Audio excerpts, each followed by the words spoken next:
పేదమ్మాయి పెళ్లి. सीतैया, मनसा और गायत्री वंदपुरम गांव में खुशी से रहते थे। सीतैया एक बर्तन बनाने वाले का काम करता था। वह बर्तन बनाने चला जाता था और वह उसी से ही कमाई कर घर का गुजारा करता था। अचानक सीतैया को एक दिन सीने में दर्द हुआ और वह तुरंत ही झटका खा के गिर गया। उसकी मृत्यु हो चुकी थी। अब सारे घर का बोझ मनसा के कंधों पर आ गया। बेटी की शादी के लिए उसने घर पे पैसे बचाने शुरू किए और एक दिन एक पंडित को बुलाया। पंडित जी, आप मेरी बेटी के लिए कोई अच्छा सा वर ढूंढे। आप हमारी हैसियत जानते ही है ना? हाँ बहन, ठीक है। अगर तुम्हारे पति जिंदा होते तो वे भी यही करते। तुम फिक्र मत करो, मैं आज ही कोई अच्छा सा वर ढूंढ के लाता हूँ। जी पंडित जी, बस ध्यान रखिएगा कि लड़का अच्छा कमाने वाला होना चाहिए, मेहनती और कामगर।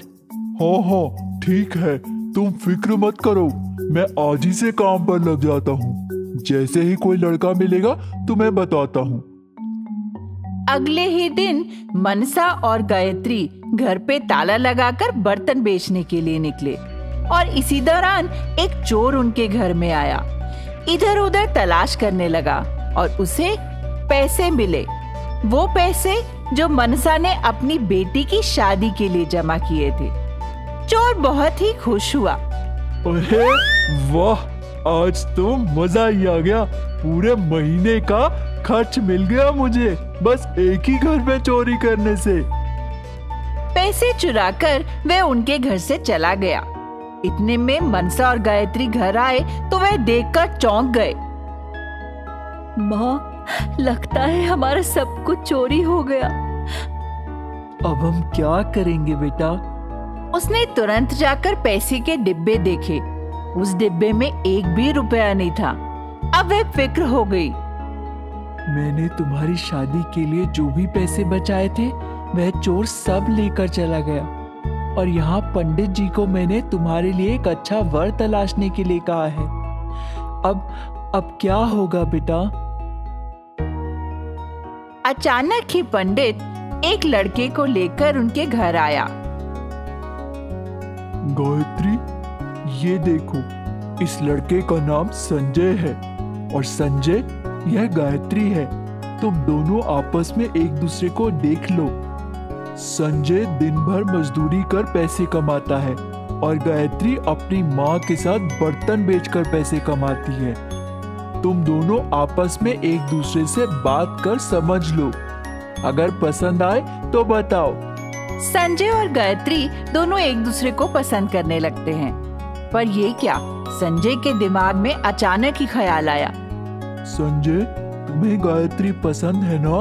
तो बताओ। मैं कितना खराब इंसान हूँ। एक विधवा की गाड़ी कमाई मैंने चुरा ली। वो दिन रात मेहनत करके अपनी बेटी के दहेज के पैसे इकट्ठे करती रही और मैंने सफा चट कर दिए, सारी पैसे चोरी कर लिए। मैं कितना दुष्ट हो गया हूँ। पंडित जी, मेरी तरफ से हाँ है। संजय और गायत्री दोनों एक दूसरे को पसंद करने लगे हैं। तुम बताओ मनसा, तुम्हें यह रिश्ता मंजूर है? लड़का कोई दहेज नहीं चाहता। संजय और गायत्री की शादी हो गई और अब संजय मेहनती आदमी बन गया, बर्तन बनाने लगा। पाप कष्टालु। अंतपुरम में विष्णु और उनकी बेटी ललिता रहती थी। ललिता की माँ का निधन हो चुका था और उसके पिता ने विमला से दोबारा शादी कर ली। विमला हमेशा ललिता को डांटती रहती थी, किसी न किसी बात पर चिढ़ी रहती थी और उस पे रोज मारपीट करने भी लगती थी। माँ, मेरा क्या कसूर है माँ? मैंने क्या गलती की है जो तुम बिना बात के भी मुझे मारती हो? बताओ, मेरी क्या गलती है छोटी माँ? कसूर? तुम्हारा ये कसूर है कि तुम मेरी सौतन की बेटी हो। तुम्हारी शक्ल देख के ही मुझे तुमसे नफरत हो जाती है। इस घर में कब तक पड़ी रहोगी तुम? कुछ और क्यों नहीं सोचती?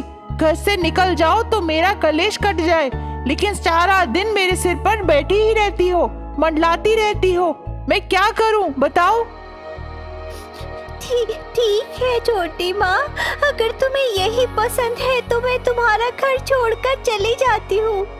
ललिता घर छोड़कर जंगल में दर-बदर भटकने लगी। उसके पास कुछ खाने को भी नहीं था और कुछ पैसे भी नहीं थे। वह अपनी माँ को सोचकर रोने लगी। माँ, काश आज तुम यहाँ होती तो मेरे साथ ऐसा नहीं होता। मेरी जिंदगी भी आम बच्चों की तरह होती। वह फिर से जंगल में चलने लगी और अचानक से उसे एक फलों से भरा वृक्ष नजर आया। उस पेड़ पर गिरे हुए फल उसने खाए और अपनी भूख मिटाई।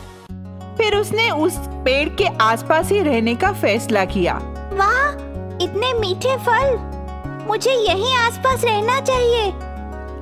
जंगल में पड़ी लकड़ियों से उसने छोटी सी एक झोपड़ी बना ली। अब उसने उन फलों को बेचकर कुछ पैसा कमाने की सोची। उसे लगा कि पैसा भी मिल जाएगा और भूख भी मिट जाएगी। अब वह रोज उस पेड़ के फलों को पास के गांव में बेचने जाती थी। अब वह बहुत खुश थी क्योंकि सौतेली माँ के साथ मारपीट भी नहीं हो रही थी और वह बहुत आराम से रह रही थी। यहाँ तक कि उसके पिता ने भी कभी उसकी परवाह नहीं की, कभी बेटी के बारे में पूछा तक नहीं। अब उसकी सौतेली माँ भी बहुत खुश थी क्योंकि अब उनके बीच में कोई भी नहीं था। वह अपने पति के साथ खुशी खुशी जिंदगी बिता रही थी। ललिता भी अब खुशी खुशी जिंदगी बिता रही थी। एक दिन अचानक एक बूढ़े दादा दादी उस झोपड़ी के पास आए। उन्हें बहुत भूख लगी थी। उन्होंने फौरन खाने के लिए कुछ मांगा। दादाजी, दादी जी, ये लीजिए, थोड़ा सा ही भोजन है, खाएंगे क्या? वे दोनों खाना खाने के बाद बहुत खुश हुए।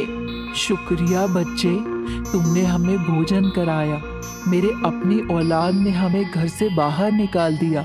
अब हम दोनों भटक रहे हैं। उनकी बात सुनकर ललिता ने अपनी कहानी भी दादा दादी को सुनाई। दादी माँ, मैं भी अकेली हूँ और आप भी, क्यों ना हम साथ मिलकर रहे? आप भी खुश रहोगे और मैं भी।